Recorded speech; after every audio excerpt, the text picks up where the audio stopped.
Welcome, everyone. I'm Chris Warner, Chair of the St. Helena Planning Commission. This is the time and place for the St. Helena Planning Commission regular meeting, Tuesday, October 21st, 2025. I would like to ask Commissioner Anderson to lead us in the Pledge of Allegiance. Pledge allegiance to the flag of the United States of America and to the republic for which it stands, one nation, under God, indivisible, with liberty and justice for all. Thank you. Could we... Are we on camera? Yes, I'm ready. Okay. All right, if you could call us to order. Commissioner Anderson? Here. Commissioner Covell? Here. Vice Chair Furtick? Here. Commissioner Lopez is absent, and Chair Warner. Here. Before we get into public forum, I might want to just make a couple comments. I want to thank the commissioners here, including Vice Chair Furtick, for handling the meeting in my absence, the last meeting. Very efficient. Might show some need to maybe be absent more often to run the meeting more efficiently.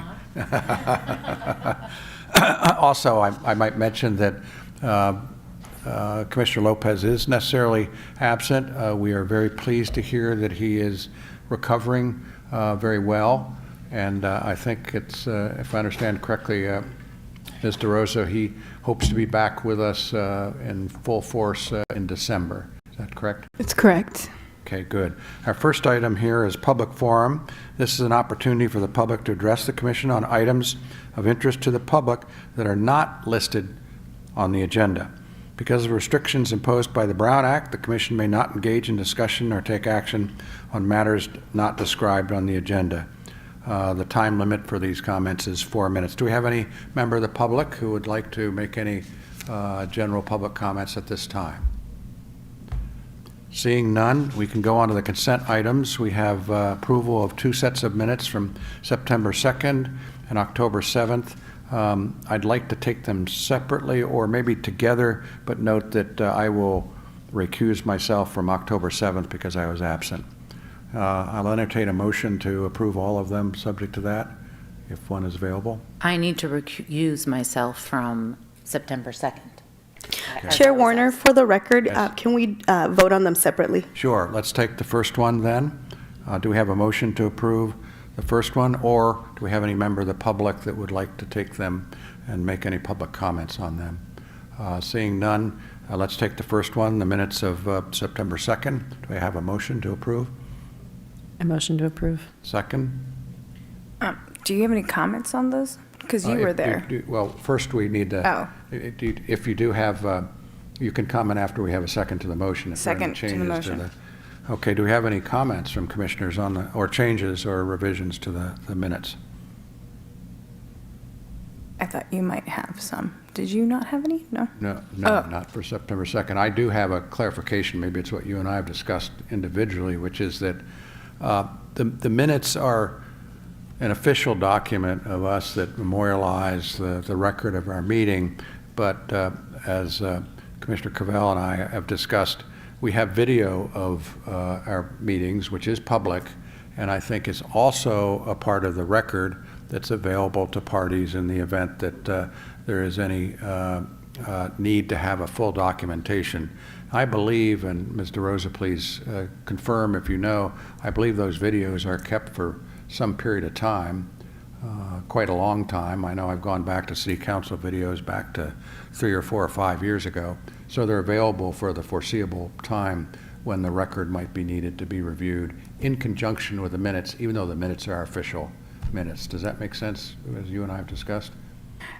Yes, I think it's just the record documentation of the video does not last forever. Then the written minutes don't actually have some of the discussion that we had talked about that day, which on some of that seems like an important piece. So that's Maybe. the only reason why I wanted a clarification, because you had made a motion based off of what the Public Works Director had mentioned, and I think that was just something that was important to put in minutes. But I defer to you guys because this is what you It's have been a used to. really good question, and I'd like maybe if you can go back, Zinnia, to check on what is our record-keeping protocol for keeping videos of public meetings that would provide, obviously, a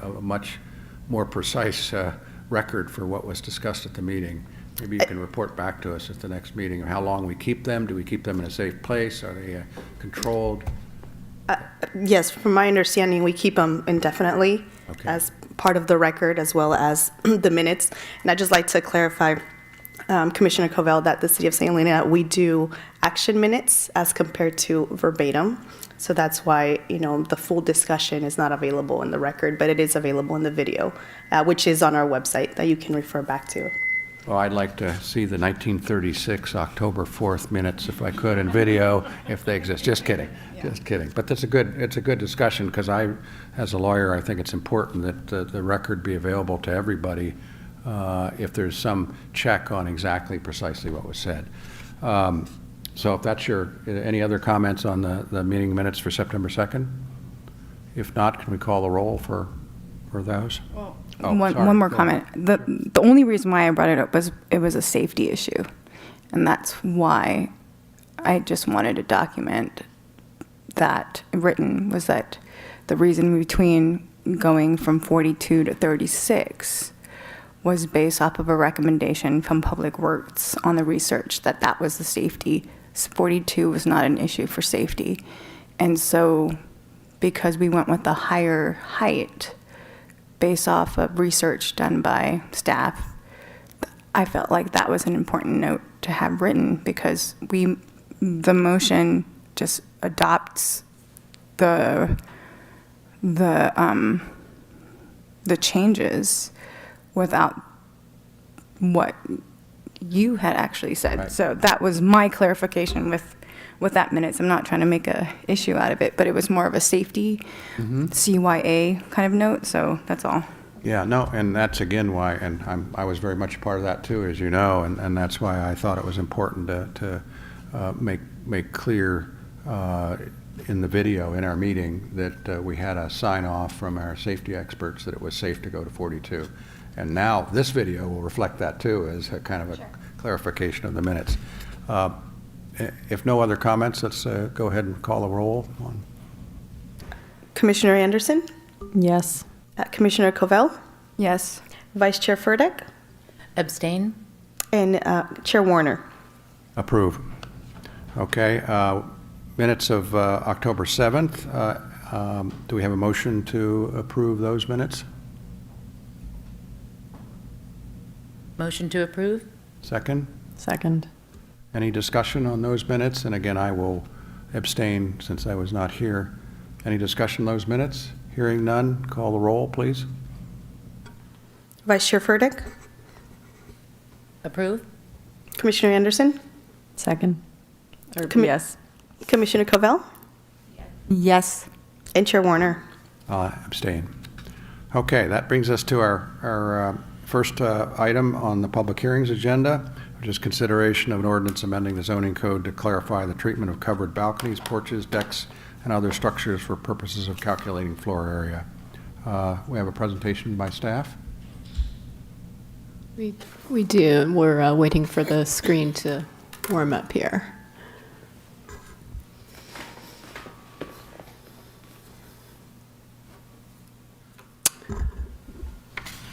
Okay. Good evening, Planning Commission, Chair Warner, and members of the Commission. The item before you tonight is ZOA 2025-002. This is regarding the Municipal Code changed pertaining to exempting uncovered balconies, porches, and decks from gross floor area. So just quite simply, the background for this zoning ordinance, which is the subject of the action tonight, reflects policy direction from the City Council on July 22nd, 2025. And in that meeting, they directed staff to create an ordinance that does not count covered porches, balconies, or other structures towards residential gross floor area.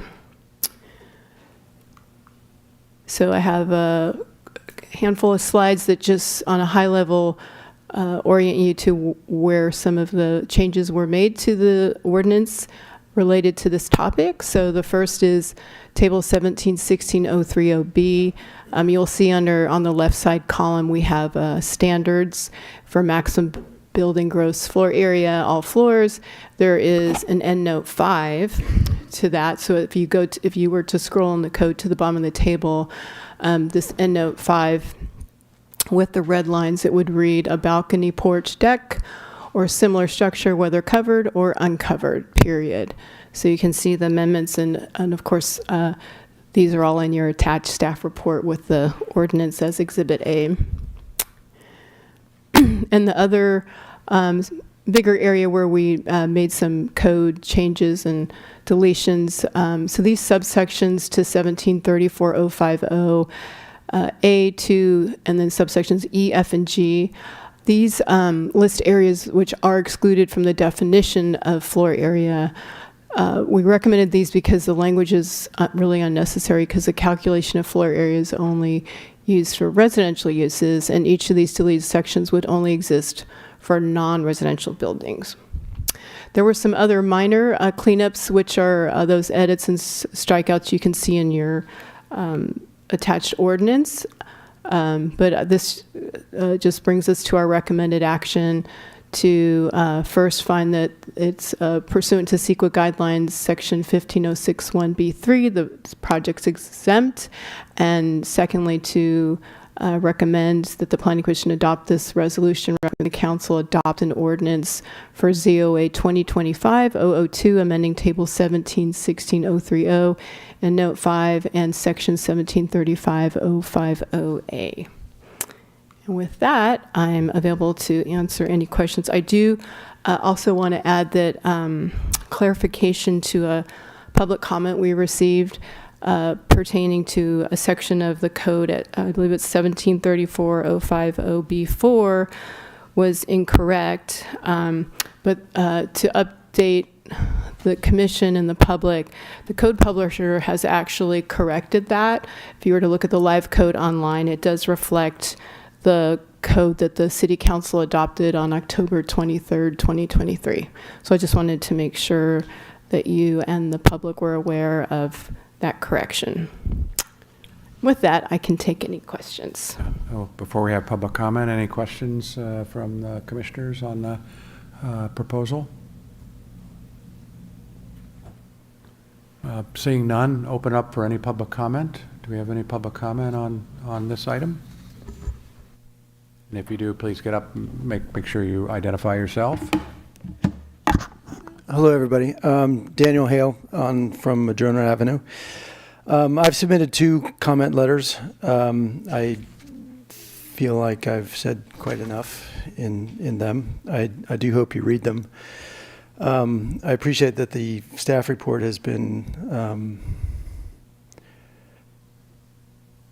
substantially changed from what was online before, but I think that's a good thing. I would like to express my thanks to the City Attorney Ethan Walsh for his sensitive and thoughtful efforts applied toward first getting the full understanding of the different aspects relating to this item, and his efforts putting this particular portion of Humpty Dumpty back together again. The redrafted resolution relating to porches is clean, understandable, and aligns with the equally clear directions from Council. I urge you to endorse it. Thank you. Thank you, Mr. Hale. Very much appreciate that. Any other public comments? If not, we can bring it back to the commission for discussion. I have a couple comments, but I'll defer first to my fellow commissioners if you have any comments or questions. Anyone? I think it's pretty straightforward. Where the direction is headed, it's been made really clear. I think I'm looking forward to putting this behind us Moving on, yay covered porches. Okay. Okay. Any other comments or questions? So I have like the public comments in front of me. So that's, I can ask questions about the public comments, right? Well, let me make clear, the agenda item in front of us is what the direction is from the city council. There's no other agenda item in front of us. If your questions relate to the agenda item, you can ask questions, but if they relate to anything that's not part of the agenda item, including the past or the process, I have a comment on that in which I would like to make clear that there'll be a forum for that. But this, we really should keep our comments to the actual agenda item, which is the direction from the city council. So the agenda item also includes the staff report, correct? No, the agenda item is the actual resolution Just the resolution. and the merits and approval of that resolution in that form. That said, the staff report can be part of the record, and I also have I'm going to have my own comment on how some of the issues that were public comments raised on the process may be able to be subject to consideration in a later forum.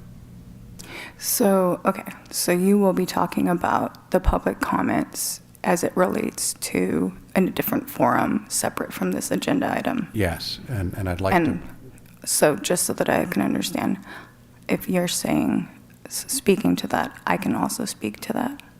You can, when we have that in the forum, when we have that in front of us, a Okay. forum for that. But I can speak to the agenda item as far as the amendment goes, a proposed resolution. Yes, and by the Sorry. way, I don't want to in any way prevent you from speaking on anything related to the staff report if you want. I just want to make clear that what's in front of us is the direction for the city council to adopt the policy that they adopted, and really what's on the agenda is the whether this proposal faithfully implements the city council's policies. But if you want to talk about the process that preceded it or any other issues, it's just that staff is not here to answer questions Sure. or legal about that. So As far as the code changes go, I have no issues with the proposed changes. I'm interested to know, as far as public comments were submitted, one of the items, there are 4 comments. So I do believe that the comments merit a discussion in a separate location. I don't know, forum. yeah, let me that- maybe jump in, because I think you and I are on the same page in terms of having a forum. I have read all the comments, and the way I look at them, and Mr. Hale has been very precise in his comments too, and I appreciate his comments, is that there is a process point to be made that relates to our zoning code update, how our zoning code is operating and working. And one of the things you've heard me in several meetings say, and I think we'll have some time scheduled, where I want to see all members of the public, as well as ourselves and our staff, be able to evaluate how we're doing under the updated zoning code, including how it is working and operating in terms of processes, staff, applicants, and the members of the public who are interested.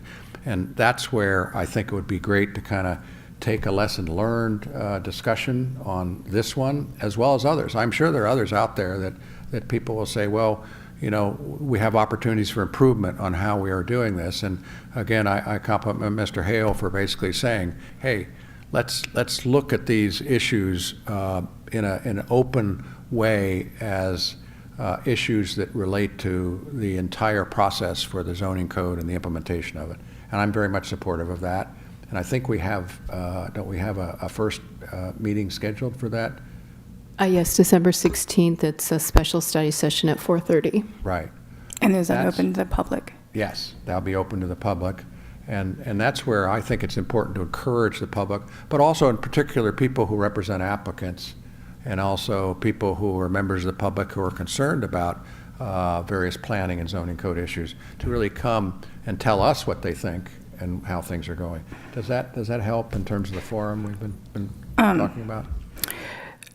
I think that is I think addressing what you would like to do about the zoning code in that forum is a separate item of what I feel like these letters are addressing. I want to take these public comments seriously, and I think that they are submitted under this agenda item, and so They aren't in any way requesting changes or objection or opposition to the agenda item. So they really are not. talking about the staff report. There's talking about the process that preceded the city council's direction to us on the agenda item. And again, I am fully supportive of evaluating the process. But our agenda item is what it is. Our agenda item is a direction to the city council to amend the code in conformance with what they have requested and their findings from their city council meeting. And so I don't think it's appropriate for us to engage in a broad discussion of general comments about the process that preceded the city council direction. That said, I think there's a good time and place for discussing the process as well as other aspects of the process in another forum, and I will support doing that. So these letters, though, is a public comment submitted because they are only allowed like 4 minutes to speak, and so they're not able to speak these comments, right, in public. No, they're allowed to. They're allowed So to we can speak address. comments. They are, I mean, up to 4 minutes, but some of these things take a little bit longer than 4 minutes. I've read every single line, and by the way, Mr. Hale may appreciate that I've read his past presentations on this to a fare thee well, but I don't want to belittle that.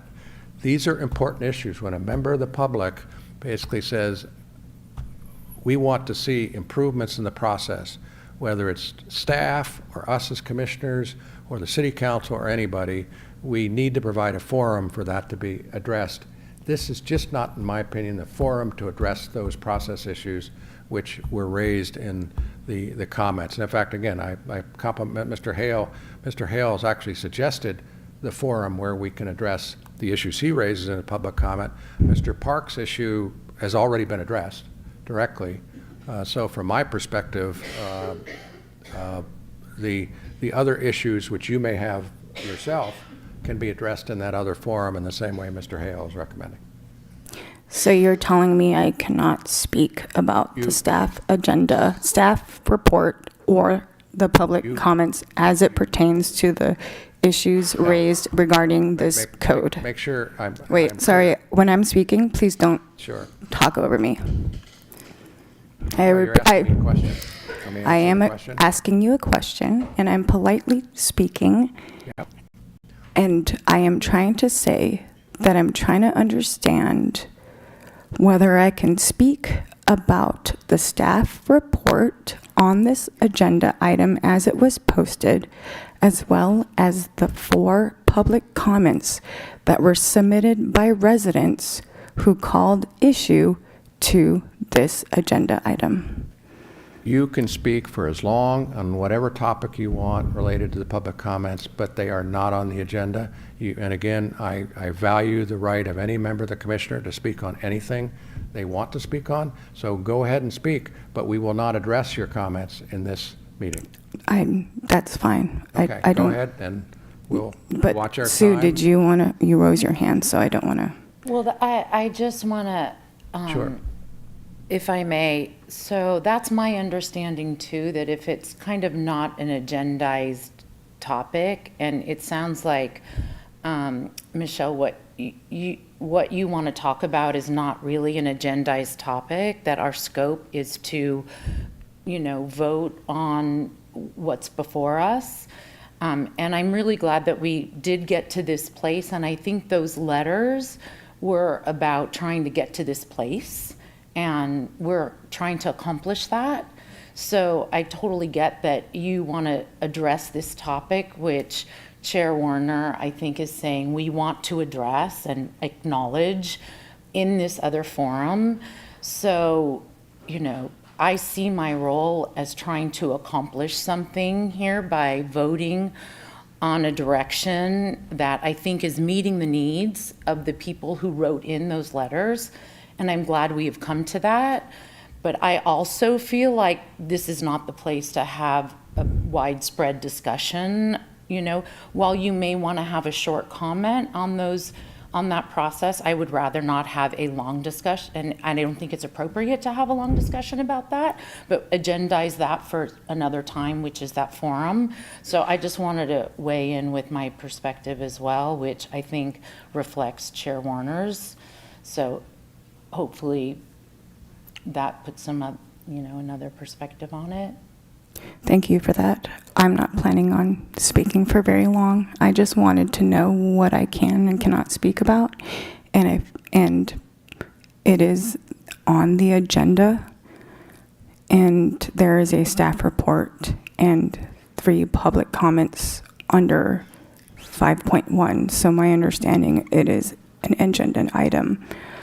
I don't want to make this a long, drawn-out meeting either, so please don't think that but I take public comment seriously, and the few things that have been brought up, I assure you, I don't think this is the forum for it, but being that there are no written minutes, there is only verbal discussion, and I feel like I am able to discuss this item because they are on the agenda.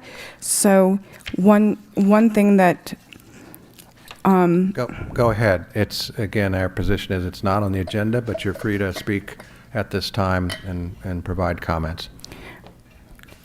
So this public comment submitted by a citizen, Could you refer to which citizen? it is Mr. Hale's comment that is submitted for this agendized item, is asking for accuracy in the staff report. I don't think that that is a topic for discussion today. However, I feel that it is important to discuss in another agendized item with City Council and the City Manager.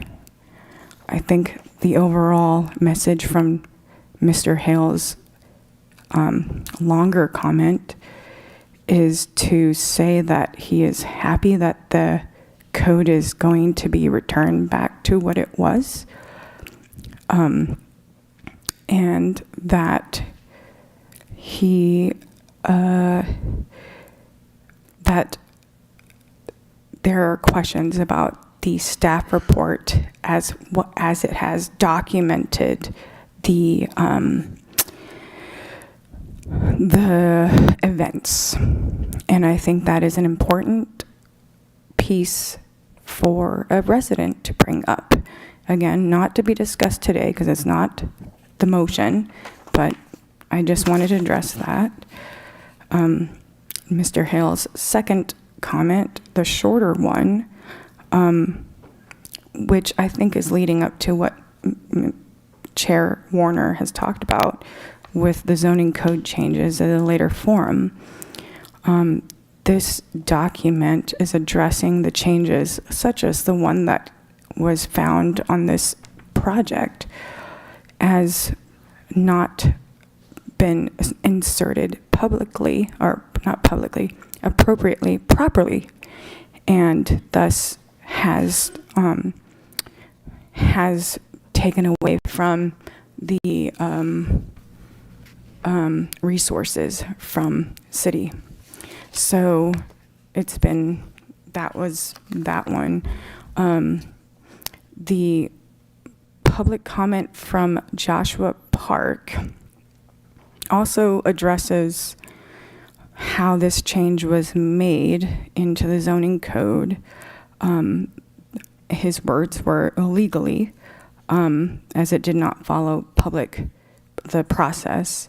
And he calls for the accuracy of the staff report as well. So that one, again, not to be addressed here, but perhaps City Council. I think these are important comments from the residents. And so I am a little confused because this code change on Joshua Park's comment was regarding the insertion of the word covered as well.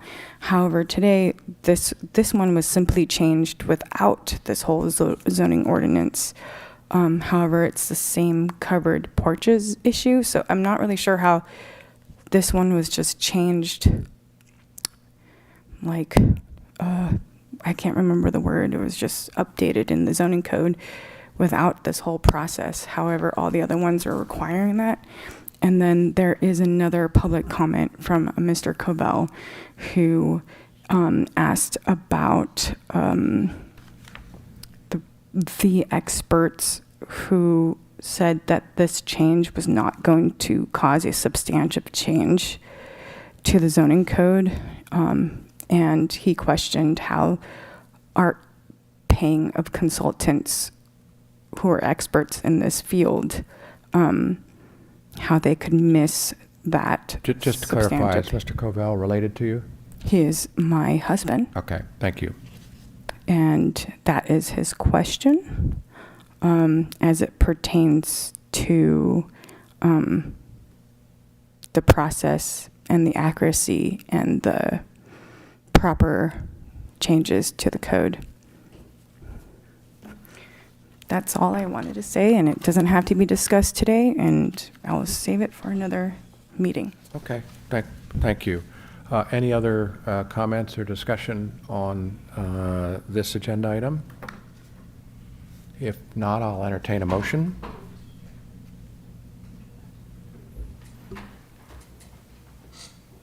I'll make a motion.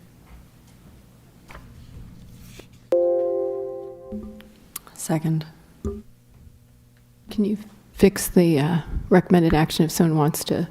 Need to orally reference the There- recommended oh, action for the Hold motion. on. There- Sorry. I was There we are. waiting for it to get up on the Okay. screen Yeah. so I could read it.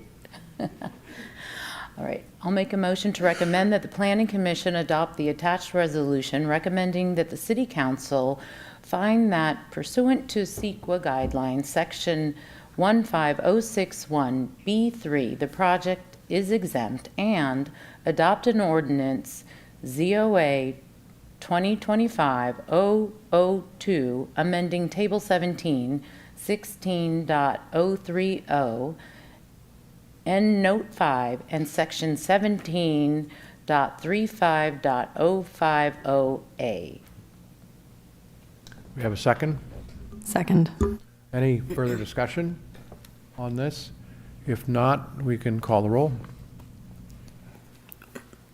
Vice Chair Furtick, Yes? Commissioner Anderson, Yes. Commissioner Covell, Yes. and Chair Warner. Yes. Okay. Thank you, Mr. Hale. Our next item is item 5.2, consideration of an ordinance amending various sections to clarify provisions relating to short-term rentals and bring related provisions into compliance with state law. Do we have a presentation? Yes. Okay, That one will be thank you. me. I think I'm waiting for the clicker here. Thank you. Okay. All right, so as we have already discussed, there was this major update to the code. As time goes on, when you've used the newly adopted code, you notice that certain things are working, certain things are not working. As part of that process, we took a look at our short-term rental ordinance and discovered there was some room for improvement to make the code more enforceable, more usable. And so as a result of that, we've drafted the changes that we're going to go through here tonight.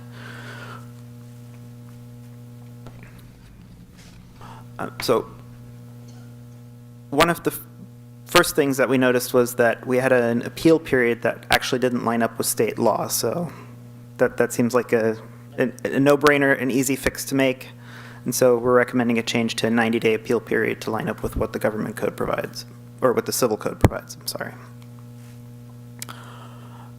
The next section where we wanted some clarification was previously we're calling for approvals of short-term rentals, but to make it clear that this is a process you have to go through, you have to apply for, that can be revoked if you don't follow the rules.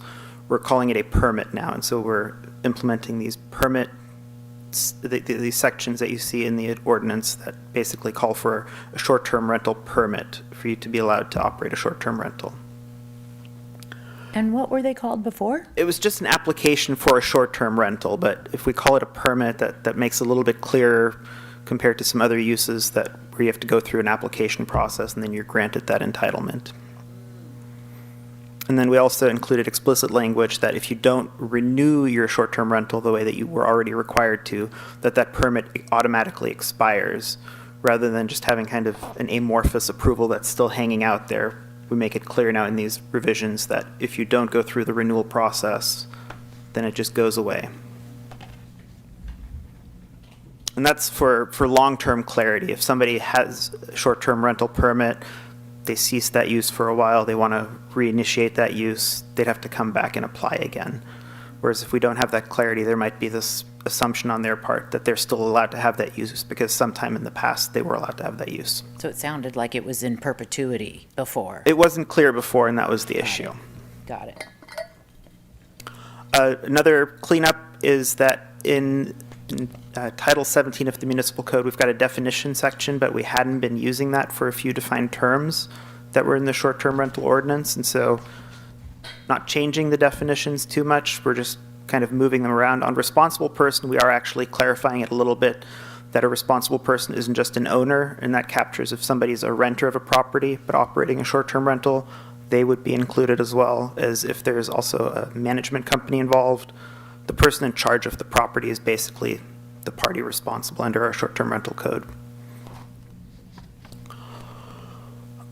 Same thing for transient occupancy use. We've got a section that defines uses, so just clarifying that transient occupancy use is the same as short-term rental.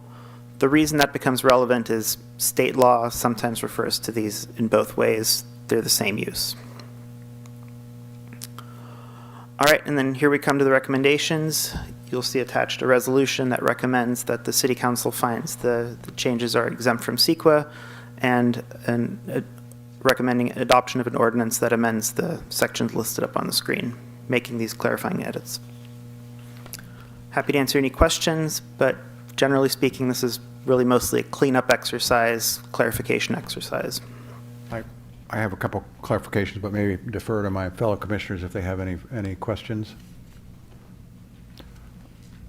Just have a general question about the $1,000 per day per violation. The violation is that there's something not safe at the place. It's operating without a short-term rental permit. Oh, that part. Okay, Yes. It's not like a health safety, something in the house is not. No, this is, that would all be a separate violation that would go through our standard code enforcement issues if there's any building safety issues. No, this is strictly dealing with the short-term rental use.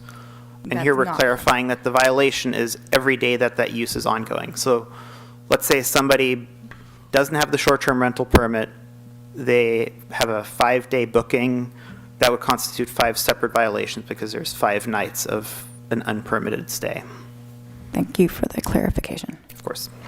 I had a couple parts that I want to comment on that you may not have mentioned, but which were, I think good, efficient ones, changes to kind of clean up. One is where you have the permit requirement, which is the subsection B of 1705-100, or C, I'm sorry, the public hearing procedures. If you look down at basically 2B, what that clarifies, which we need to, is that it's not merely the noticed owners who can protest a short-term rental, but it's anybody that's affected by it, anybody, and that's consistent, as I understand it, with, we could not preclude somebody who wants to protest a short-term rental from protesting. So that was a cleanup that I thought was very good to Correct. catch and make sure that You'll find language like that in a lot of sections like this up and down the state, where that is just kind of a historic artifact that has persisted through drafting over the Right. decades. I mean, it was a good catch, because I think that is important in case somebody comes and protests, and then somebody, responsible party or an owner says, well, I'm sorry, you're not not within 300 feet of the rental.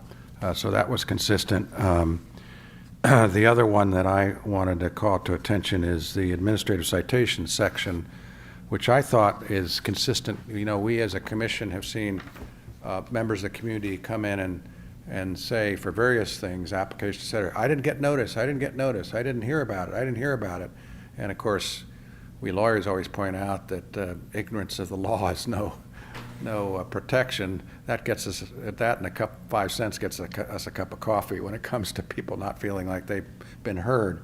So I was supportive of the change that created the administrative citation where the property owner will have an opportunity to correct the violation and will get notice of why they're being considered to be in violation. Now, I think that would probably happen generally anyway, but am I right that this is a clarification that gives more transparency, if you will, Precisely. to the process for short-term rentals? Precisely. It just kind of cleans up to make sure everybody gets due process as we go through this. So I thought that, and again, of course, I think the idea of a responsible person, we have a lot of people in the community who might be property owners, but they may not.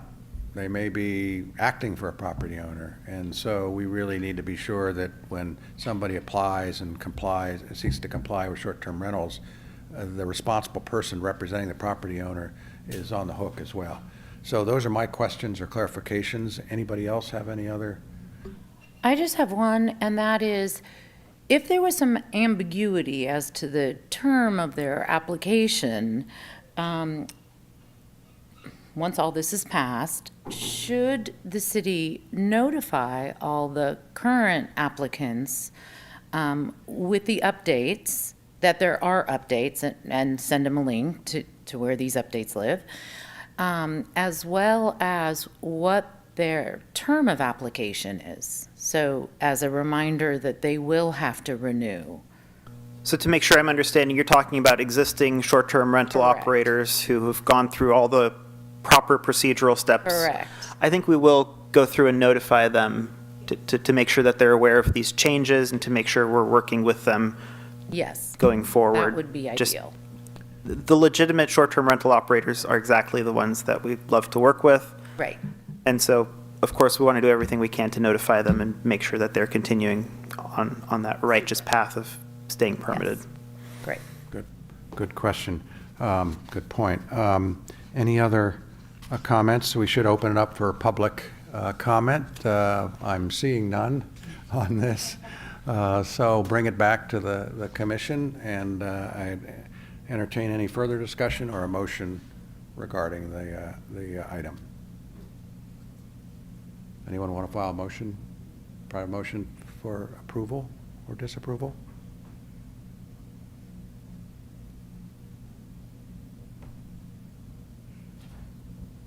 I'll make a motion to approve that we recommend that the Planning Commission adopt the attached resolution recommending that the City Council find that the proposed changes to chapters 1.2, 17.05, and 17.32 of the St. Helena Municipal Code are exempt from CEQA guidelines section 15061B3 and adopt an ordinance ZOA 25-004 amending sections 1.12.200 and 17.05100, 17.32.010, and 17.32.020 of the St. Helena Municipal Code. Do we have a second? Second. Any further discussion on the motion? If not, we can call the roll. Vice Chair Furtick, Yes? Commissioner Covell, Yes. Commissioner Anderson, Yeah. and Chair Warner. Yes. Okay, that's our two items for tonight. I think this goes now to staff reports and agenda items. For a director report, I just wanted to highlight, we have actually two TUPs that we've issued in recently.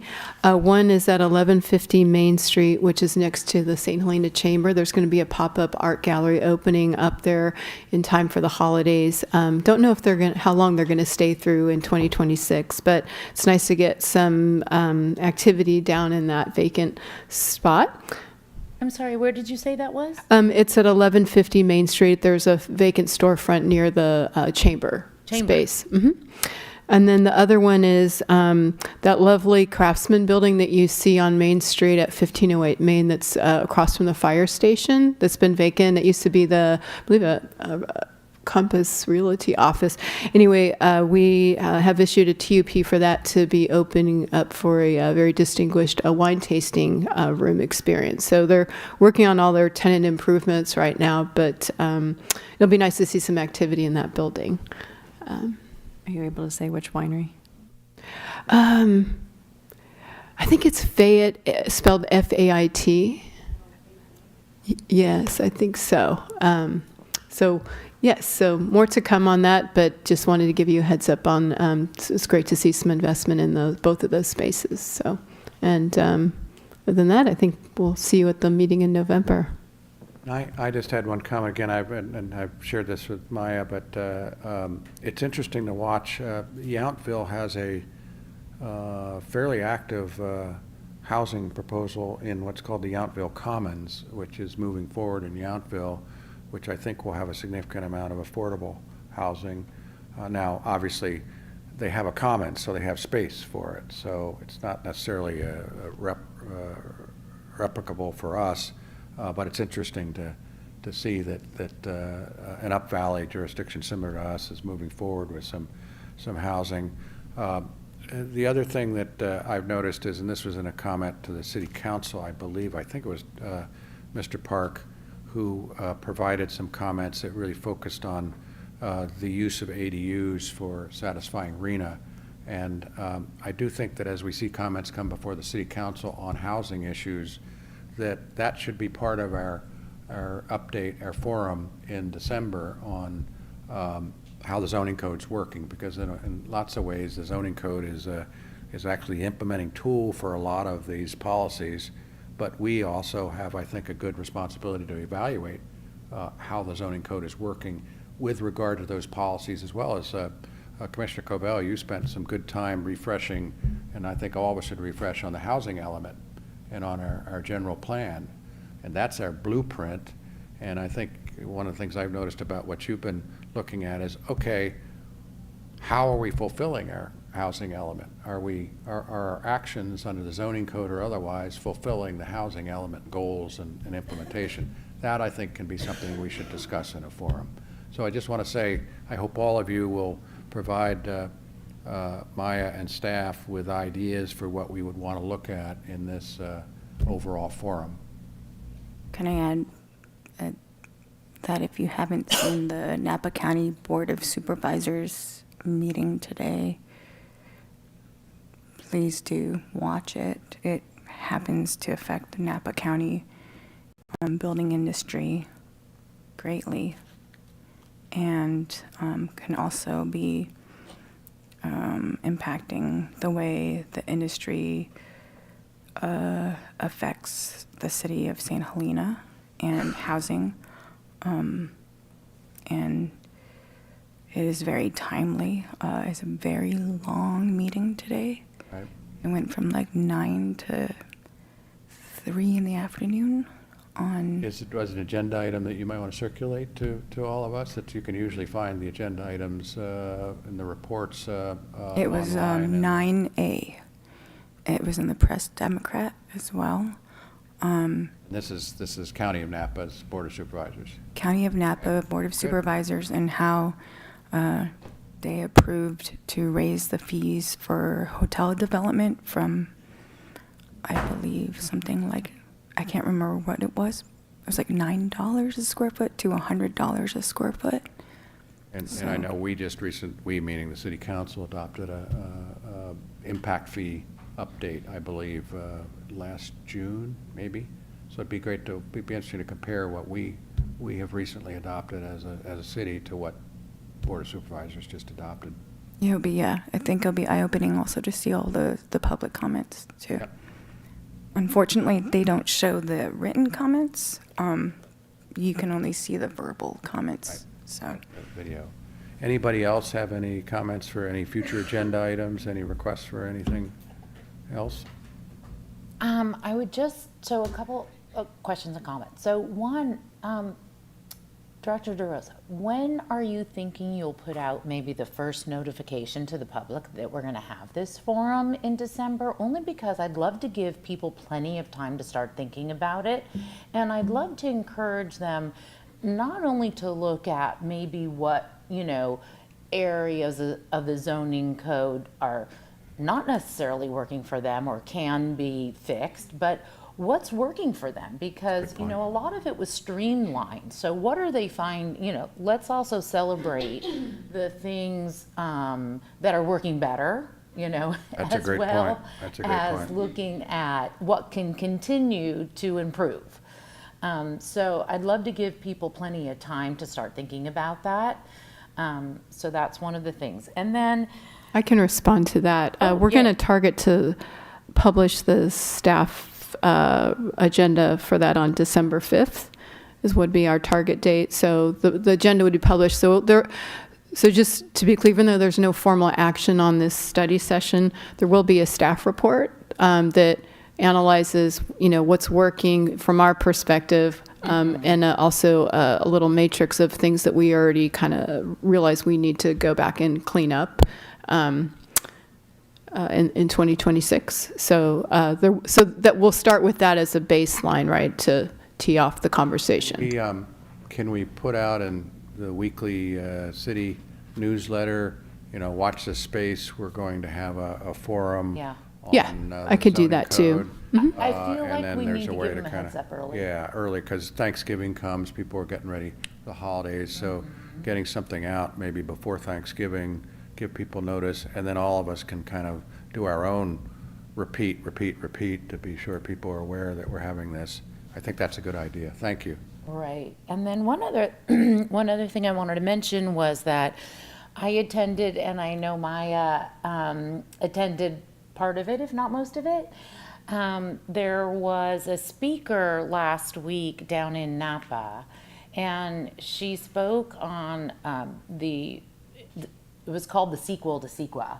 So talking about some of the reforms that kicked in this year, if you want to call them reforms, I'm not sure, but that's making affordable housing easier. And she was a terrific speaker, and she teaches and has a group out of Berkeley, out of UC Berkeley, and I will send everyone you can sign up for her email, because I think she's really interesting, and it's at Was there her like a think presentation tank. online too? I'm going to Okay. see if I can get her That'd be great. presentation, but they're a think tank on affordable housing. Right. So, and while most of her presentation, I don't think will be that new to any of us here on the commission, she had some interesting thoughts, and I think some of the work that she'll continue to put out might be interesting.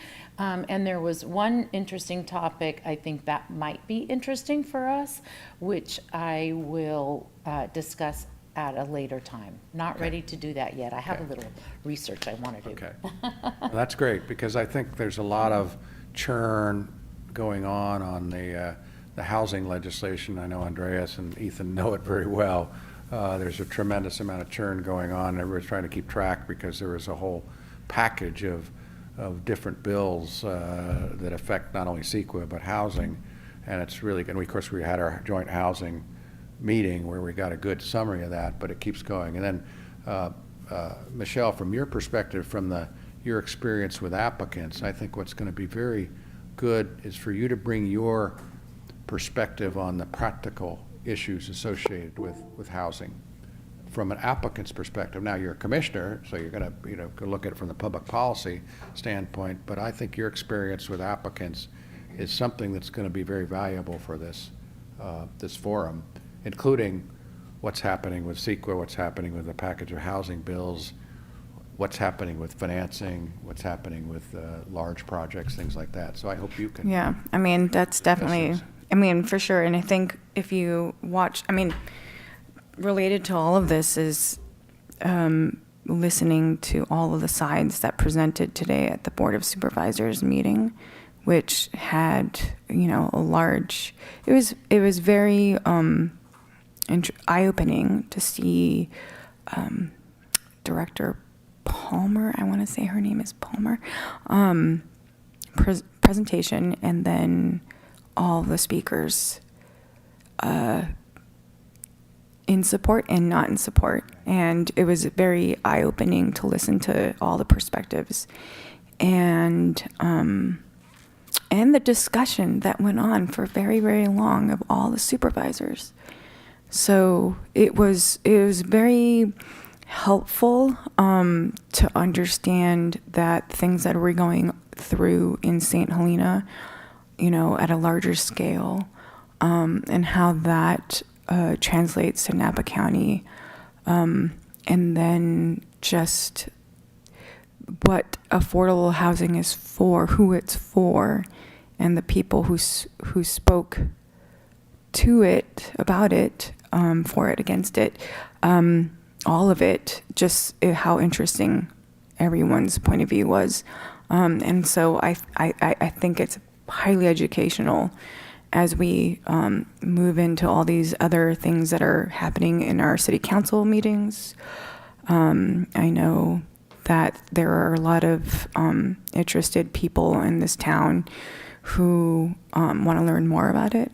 And so I would look at that, because as far as Napa County and those decisions made at that scale, the fact that the vote happened the way it did, it will have significant impacts on the valley. And it will be interesting how that affects our ability to meet RENA in that timely manner, because it will be difficult given this situation.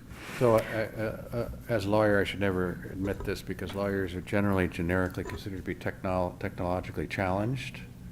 But to your point, the video, I will send around a link to the video, because after the meeting there's a video. But more importantly, I have a program that allows me to online do a transcript of any meeting. So you know, I don't think any of us want to sit through 8 hours of video, but if I have a chance, and Maya has experienced this firsthand with me on some other matters, if I have a chance to take the video and turn it into a transcript that all of us can review at our leisure, Yeah. I'll do that and send it around. One kind of interesting note of the process of the Board of Supervisors meeting, because it did start at 9 By the way, I a.m. won't charge for the transcript. Yeah.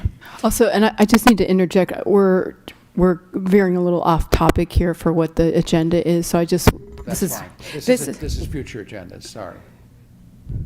yeah, but we're talking policy in this conversation, so I just wanted I just to wanted. make I understand. We're This not- is not a policy issue. This is an interesting observation of the Board of Good Supervisors. point. We should not express opinions either Yeah, way. I'm not- But it's good to know that there is this discussion.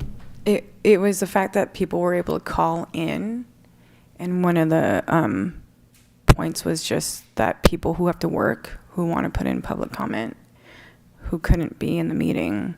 I thought it was really nice to be able to see that people who, either way, was able to like call in and speak, which I think is handy, because at this time of night, a lot of people can't come as well. Dinner. And and families and older people who, you know, harder to see at night, driving, things like that. So, you know, feeding your 6-year-old.